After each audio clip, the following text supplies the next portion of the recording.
Hey there guys, Tom here. Welcome back to my movie channel and thank you very much for joining me for this, my review of the M. Night Shyamalan movie, Unbreakable. But before we get into today's review, if you have not subscribed to this channel yet, make sure you hit that subscribe button and ring that notifications bell so that you never miss out on my take on all things movies. Have you seen Unbreakable? If you've seen Unbreakable, let me know your thoughts on the movie in the comment section below. Let's carry on this discussion right down there. So Unbreakable stars Bruce Willis as David Dunn, a man who miraculously survives a train accident and then discovers that he is unbreakable. He eventually comes across Samuel L. Jackson's character. Sam Jackson plays a character called Elijah Price. He is obsessed with comic books and he has very, very breakable bones. He has had like 50-something breaks in his lifetime, and he believes that there are people out there with superhuman abilities, and these two characters meet, and that's where this movie takes place. Now, if you haven't seen Unbreakable yet, don't worry about it. I'm not spoiling anything in this video. I will have a review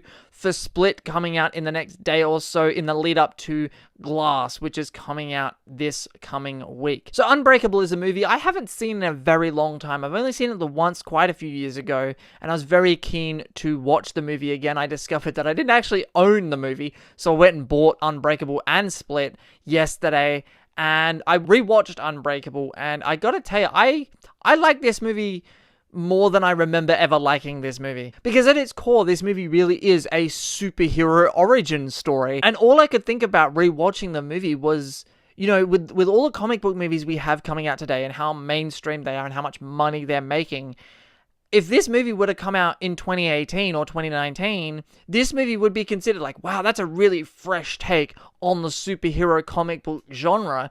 But this movie came out before any of this even happened. If it came out today, it'd be a revelation. It would be subversion of the comic book genre today. And it really is. It does subvert the genre, but it's also a very subtle movie. This movie isn't very, overly bombastic. There's no, huge, big action set piece in this film. It's a very quiet movie and a very intimate story. It's the story about one man discovering who he really is. This movie at its core is basically Superman if he was in hiding the whole time. It's one of those movies to me that you are watching a superhero movie, but you certainly don't feel like you're watching a superhero movie. And I know people said that about Logan as well, and I certainly said that about Logan, where when you're watching Logan, you kind of just forget that it's a Wolverine movie.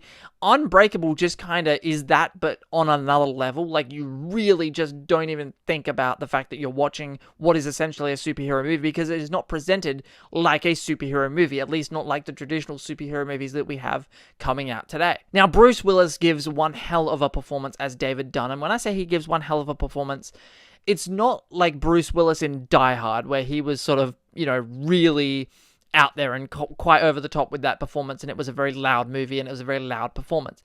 David Dunn, the character, he's a very quiet man, and Bruce Willis gives an amazing, subtle performance. Like, there's so much emotion, there's so much behind the eyes in this performance. It's not just about what he says. You really just pay attention to his face and the way he acts just with his expressions. It's amazing what he does in this film. And what I really appreciate too about this movie is, in one take, in the opening scene, you learn everything you need to know about David Dunn for the setup of this film instantly. Sam Jackson's also incredible in this film. Like, that character of Elijah Price is such an interesting character. You just buy into both of these characters right away. Okay, I gotta give some props to James Newton Howard here, because his score in this movie is really what makes Unbreakable, I think, as good as it is. Like, yes, the script is incredible. Yes, the story is great. Yes, the actors are great, but the score is what really is the icing on the cake for this film. There's a scene where Bruce Willis is choking a guy to death, and there's this score playing, and it's not the typical, like, yeah, choke that guy kind of score.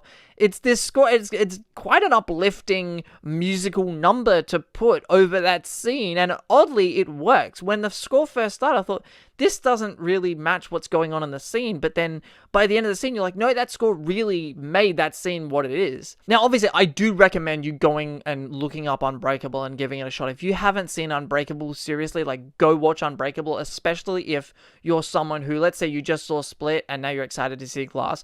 Go back and rewatch Unbreakable, because it's one hell of a good movie, man. Like, I, like everybody else, basically jumped off the Shamhammer train. But this was, before he was making garbage films. Unbreakable is incredible, and it's one of those movies that upon second rewatch, and upon rewatching it multiple times, I feel like this is a movie, if you watch it multiple times, you will get something different out of it each time. You will pick up new things and nuances throughout the film that you didn't notice the first viewing. I certainly enjoyed it a hell of a lot more rewatching it last night than I did the first time. I think mainly because, I didn't remember most of it because I saw it, quite a few years ago. Rewatching it again, I really, really enjoyed this film. And look out for my review of Split coming the next day or so. I'm going to do a review for that as well in the lead up to Glass. And then obviously my review of Glass will come out when the movie is released. Thank you very much for watching this review. If you haven't already, hit that subscribe button, ring that notifications bell. Drop down in the comment section below what you think of Unbreakable and if you're looking forward to Glass. Thank you very much for watching. My name is Tom and I will see you guys next time.